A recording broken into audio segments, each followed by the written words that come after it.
look at the basics. What is your name and current job title? Yeah, so my name is Cassandra Kubiak, and my most recent job title is the Cloud Marketing Manager for Microsoft at Ingram Micro. Nice. What are your day-to-day responsibilities? My day-to-day responsibilities includes owning the account of Microsoft, so ensuring that any money or any budget that has to do with marketing is allocated properly through Ingram Micro, which is a tech distributor. So essentially, my role is to work with Microsoft and work with Ingram Micro leadership and just ensure that we're putting out the best marketing campaigns, the best communication around their products, and making sure the strategy aligns with the goals of Microsoft and the goals of Ingram. So, selling more products, making sure the brand messaging is correct, and we are showing up in all of the places where our partners are who help us sell the product. Uh, Well, you already answered it. So, are you part of a team and like describe how it feels to be like a part of a team working with a lot of people? Yeah, so um, teams are complex in this type of work environment. So I have other marketing managers who work on different accounts. So I work on Microsoft, but the other account managers work on like a different line. So a completely different set of products. So technically they're on my team, but we're all doing different things for different product lines.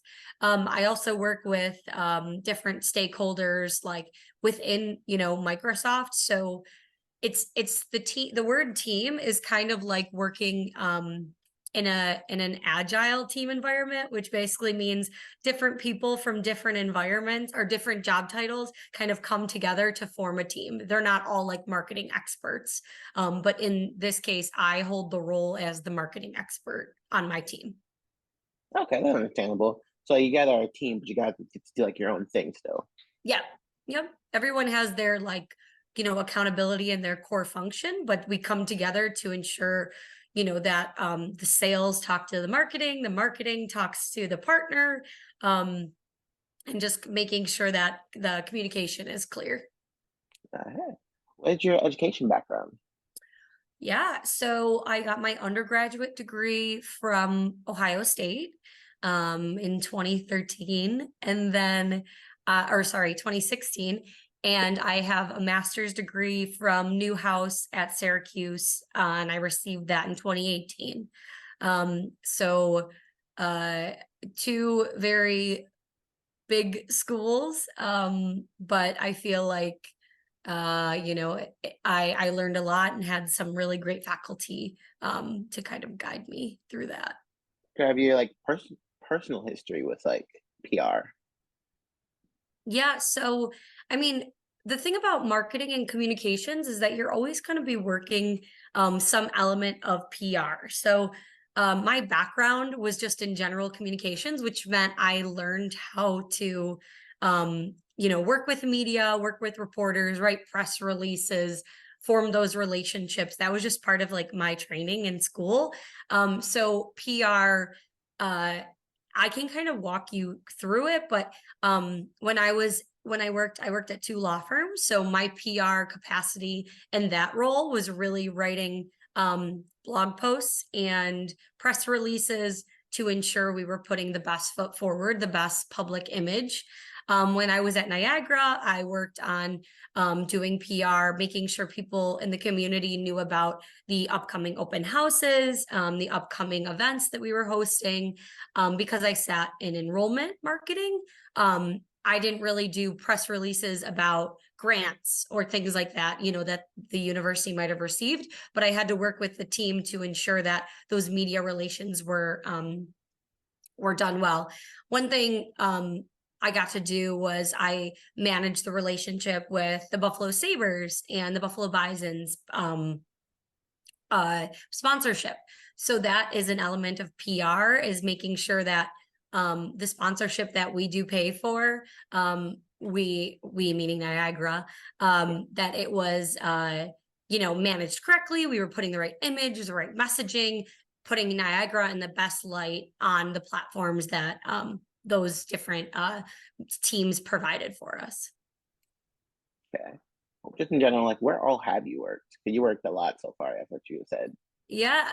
So I worked at do you want just the names of the places or the type of roles?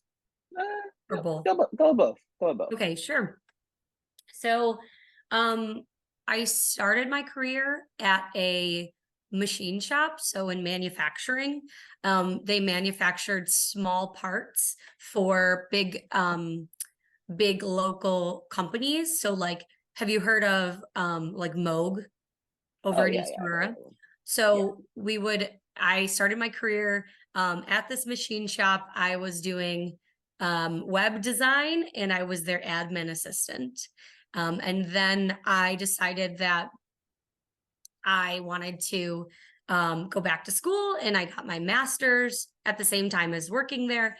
And then I started working at a law firm, doing all of their social media and all of their online marketing at it's called Hogan Willig.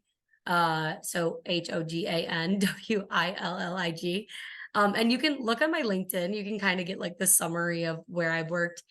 And then after that, I worked there for a couple months, and I got kind of poached to go work at a bigger law firm. So I worked for Goldberg Segala, which is right across from Shays downtown. And then the pandemic hit, and marketing was one of like the courts weren't open, so lawyers couldn't work, so we couldn't market their work. So I uh worked for them for 2 years, and I kept moving up roles, so I was like a content marketing specialist. And then I came to Niagara at the towards the end of the pandemic, middle of the pandemic, and I was first a digital content specialist, and then within 12 months I was promoted to the director of marketing, which is when you met me. Yeah. And then after that, I worked in that role for about a year and a half. And then I got scouted to go to Ingram Micro to work for Microsoft as a cloud marketing manager. What of everything you've done, what do you think is your greatest accomplishment, greatest achievement? Yeah.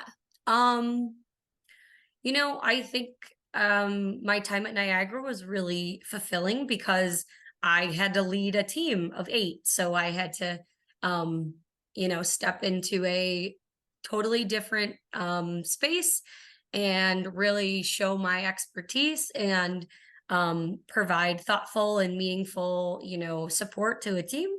Um, and Through that, the team created some amazing work and created some amazing written content and promotional material.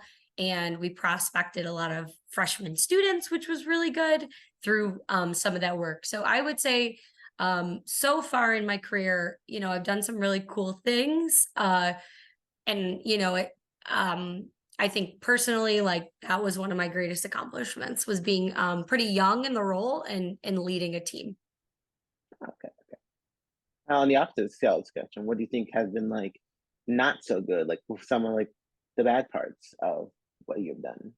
Yeah, so um I mean, bad parts in the roles, you think? Or what do you mean by that? After like one of your like biggest challenges, I'd say, in your roles. Yeah. So I was recently actually laid off from Ingram Micro.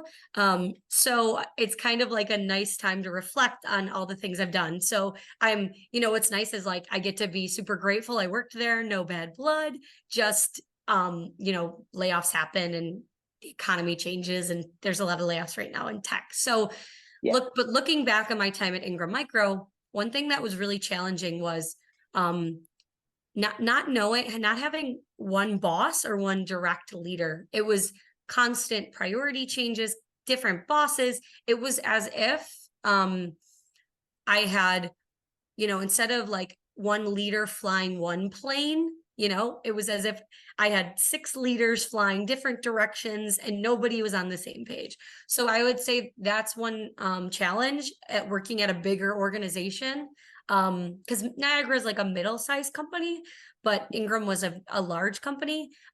Is that you're the most pressing, how in PR they say if it bleeds it leads.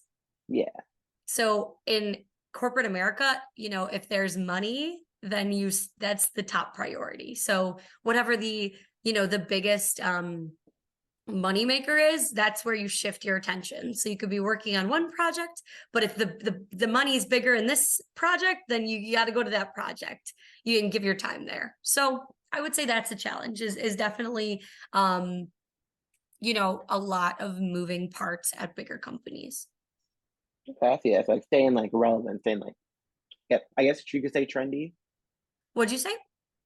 So like staying like relevant, like trendy, that would be like big a challenge. Yeah, that's a challenge, definitely. I mean, especially in our industry, like how it is, you're learning, you're doing social media, and then you learn the next year the whole curriculum could change. You have to be very like adaptable, and I think like just be okay with it. Like you cannot be like, well, this is how we've always done it. No, no, no, no, no. Like not in communications, like not in PR.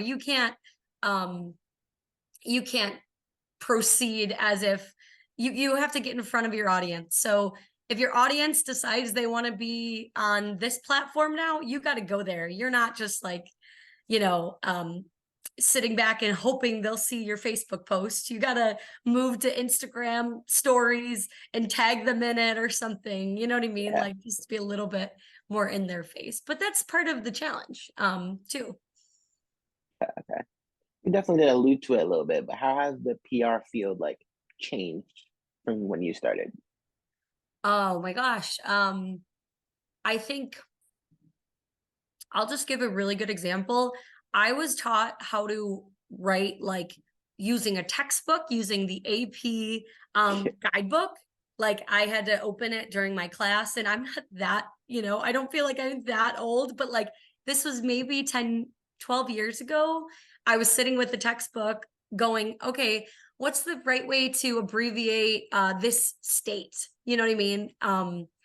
And how do I use this? And I will say like something that's drastically changed is how easy it is to go use a software and write better. Not But that being said, you need to put like, it needs to be human and it needs to have the right messaging. But for you to write a paper, I mean, you could go on ChatGPT, write the paper, edit it. But if you but sometimes like you miss the complete meaning of what you're trying to do. So I'll just say like writing in general has completely changed writing style, how people want to receive your writing. You're not reading 10-minute articles anymore. You're reading maybe 3 minutes if it catches your attention. You're watching Yeah. videos. So I would say writing has completely changed. Now, has PR and marketing and like how that whole field, is that always something you want to do? Um, I studied communication. So I didn't technically study marketing and PR. I studied, I wanted to learn how people effectively communicate, um, and why, and how to do that better. So I think my answer is yes, but at the same time, I'm now 8 years into my career, and losing my job, I'm like, what do I want to do next? Right. So I've done marketing. Maybe I want to do more business development. Maybe I want to switch it up and do this. Like, I think, sorry to answer your question in a roundabout way. I think up until this point, I've always wanted to do marketing and communications, but I don't think going forward that'll be my only role. I think I'll step into something different because I just don't have like a deep, deep love for it anymore. That's Um, understandable. I like things, but I used to run social media campaigns for all these different companies, right? Well, now like I don't want to be on social media too long because I want to be doing other things. So my life has changed, but I think that's okay. Like if you stayed, Javion, if you stayed the same way your whole life, like you're not growing, you're not evolving. So yeah, sorry to answer your question in reverse, but It's okay. Yeah, that works. Definitely is like I definitely do understand that. yeah, Definitely have to change it up. yeah. How about you? Do you feel like you're ready to like jump into the marketing field? Is that what you want to do? Um, a little bit. Like I do see like things I can do with it, but Mhm. also like I still don't know like everything on it. So like still not like a big decision I would like to make. Yeah. Yeah, and what's cool about marketing is I've done marketing for 5 different industries, like completely different, completely different. Like, so you can be interested in something and do the marketing for it because like you're interested in that first. Like you're like, "Oh, I really love video games." Okay, well, you can do marketing for video games. Like that's a job. So, it's cool.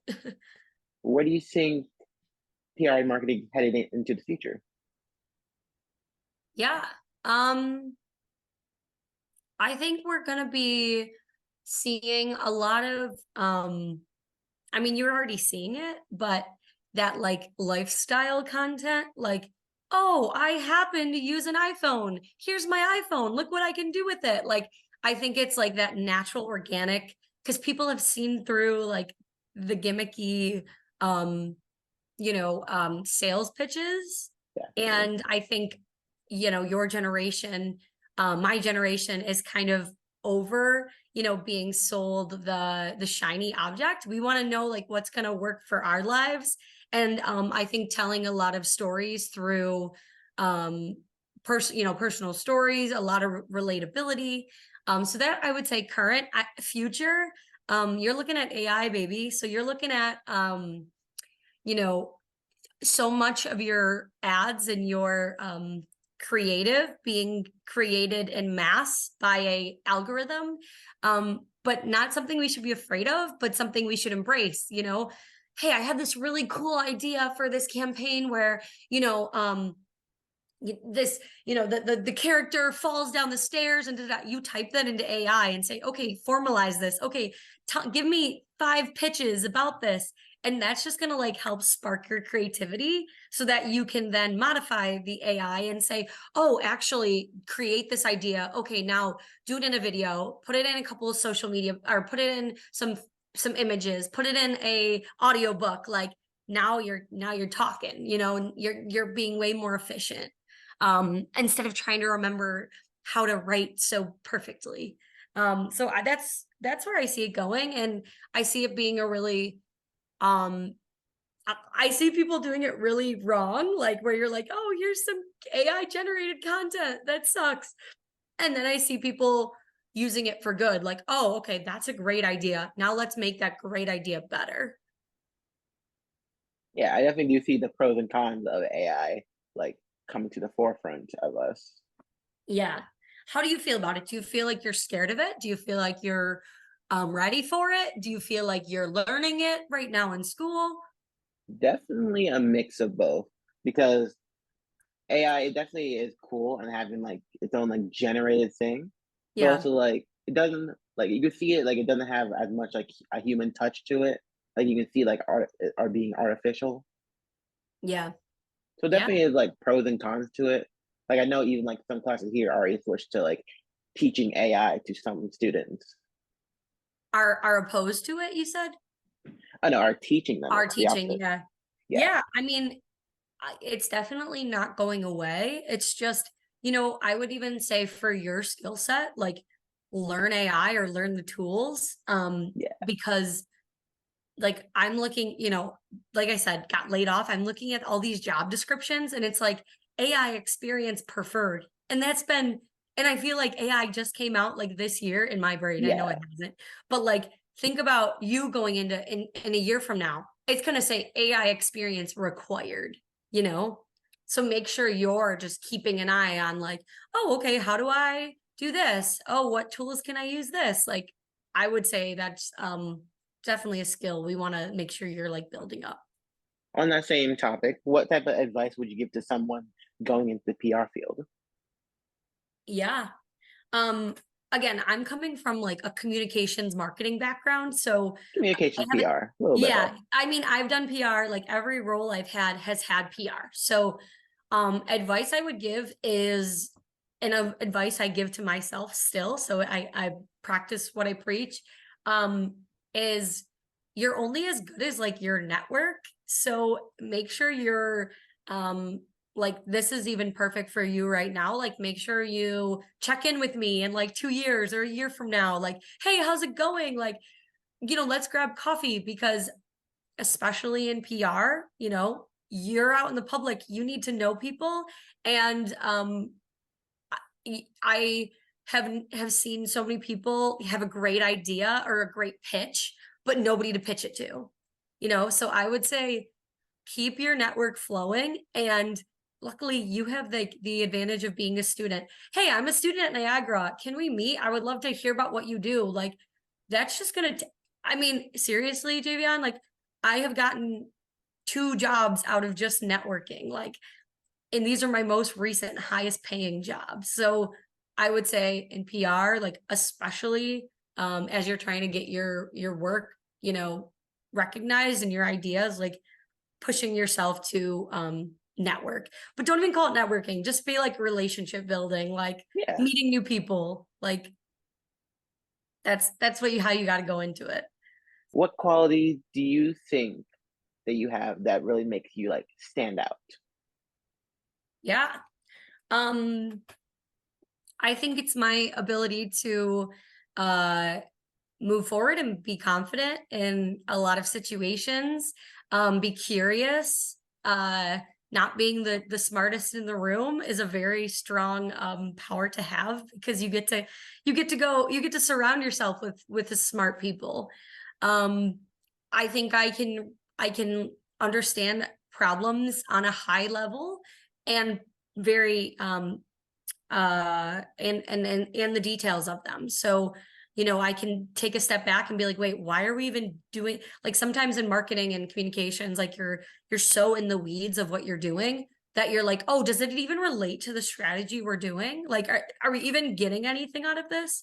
um so I would say those are some of my skills, is like confidence, curiosity, and that unique perspective of problem solving and doing it quickly and decisively. Now, on the opposite end of the spectrum, what characteristic do you see that will stand out in like in the communication field that really catch your eye? Yeah. We I love somebody who does the work they say they're gonna do. So let's say I don't let's say you're my employee, and um you're like, hey, I'm gonna write a press release for you. I'll have it done by 4 o'clock. I don't care if you have it done by 4 o'clock. I care that said you said to me, I'll have it done by 4 o'clock. So I'm expecting that from you. So, but if you need till 4:30 and it's 2 o'clock and you say, hey, my day got crazy, I can't have this done till 4:30. Like that is something that like any team member on any team you're on ever, as long as you communicate, hey, I like this is when I can do it. um I think that's like a strength in itself. Like I am the person, I am accountable for my work, and that like really stands out to me when I even work with professionals. But let me give you like a true lesson, because you were in my class, like Yeah. I've worked with people who make a ton of money, okay? And some of these people like do not have that accountability in them. They're just kind of like fluttering along, so you will stand out if you do the work you say you're going to do. And also, so and that being said, don't say something if you can't do it. Like my workload is so busy right now, I cannot write that press release. Okay, okay, that's that thing. Like, you're a good boss will say, okay, Javion, then get to it tomorrow. Or they'll say, what do you need to drop to get to it today? Um, so again, I think if you can throw out, hey, I do what I say I'm gonna do, that's like above and beyond. And I know that's like a soft skill and probably hard to quantify, but once you're at a job and an employer sees that, that's how you get those promotions. Like that's how they're like, oh, Javion does what he says he's gonna do. Like, yeah, he did it. Like, so yeah, that's my advice slash skill that stands out. I see that. I see that. It's like authenticity, like having authenticity with you. Yeah, and not over pushing yourself, right? Like Yeah. if you know you're not gonna have the paper done, like just be honest about it. Um, I mean, don't like there's obviously like don't be lazy, but also, communicate, hey, I need another day, or I need 25 more minutes, or I need help in other areas to get this done. Like, I think that's the piece that a lot of people miss is like like not lying, but just kind of being like trying to do it all. And by doing it all, you end up doing it like not as well and probably letting people down. What is the most rewarding thing about being in the PR field? Yeah. Um, the most rewarding thing, um, is watching like your ideas come to life and being like, yeah, that was me, like, okay, like I think it's that intrinsic value of like a job well done. Um, like after your Uno presentation, like, you know, it's like I did it, and then you get, everything just kind of like comes together. So that for me is like the value add. Um, and sometimes, and you get to see your work out there if you're in PR, if you're in communications, you get to see your story being written by a reporter. You get to see your interview on, the topic that you chose on TV. So it's like you have a straight example of what you achieved too. Okay, that was the last question. Thank you Cool. so much. No problem. Have a great Yeah. day. You too. Bye, Javion. Bye.